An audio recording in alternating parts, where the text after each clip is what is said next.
ഇന്ന് 4-ാം തീയതി ഇവിടെ എറണാകുളത്ത് നടക്കുന്ന സുന്നി സംഘടനകളെല്ലാം ഒരുമിച്ച് കൂടിയുള്ള ഈ പരിപാടിയിൽ പങ്കെടുക്കണമെന്ന് ഞാൻ ഉദ്ദേശിച്ചതായിരുന്നു. അതിന് കോഴിക്കോട് നിന്ന് എറണാകുളത്തേക്ക് വരാനുള്ള ടിക്കറ്റ് സൗകര്യങ്ങളും ഒക്കെ ഇതിന് ബന്ധപ്പെട്ടവർ ചെയ്തതുമാണ്.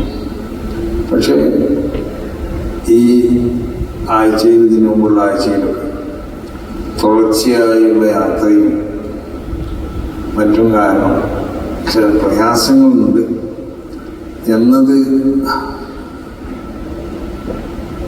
ബന്ധപ്പെട്ടവരെ ഞാൻ അറിയിച്ചിട്ടില്ല. കാരണം ഞാൻ ഏതായാലും ഇന്ന് പങ്കെടുക്കണമെന്ന ഉദ്ദേശം തന്നെയായി. പക്ഷേ ഇന്ന് ഞാൻ ജോലി ചെയ്യുന്ന സ്ഥാപനമാകും മുണ്ടക്കുളം സംശുദ്ധ ഇസ്ലാമിക് അക്കാദമിയിൽ അഥവാ ജലാലിയ അറബി കോളേജ് ബഹുമാനപ്പെട്ട ഫതഹുല്ലാ തങ്ങളുടെ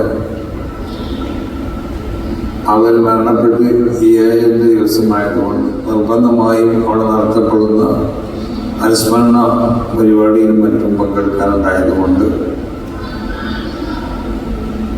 ട്രെയിൻ നിശ്ചയിക്കപ്പെട്ട സമയത്ത് എത്തിപ്പെടാനുള്ള ഒരു ബുദ്ധിമുട്ട് കാരണം പങ്കെടുക്കാൻ സാധിക്കാത്തതിനുള്ള വിഷമം എല്ലാവരെയും അറിയിക്കുകയാണ്.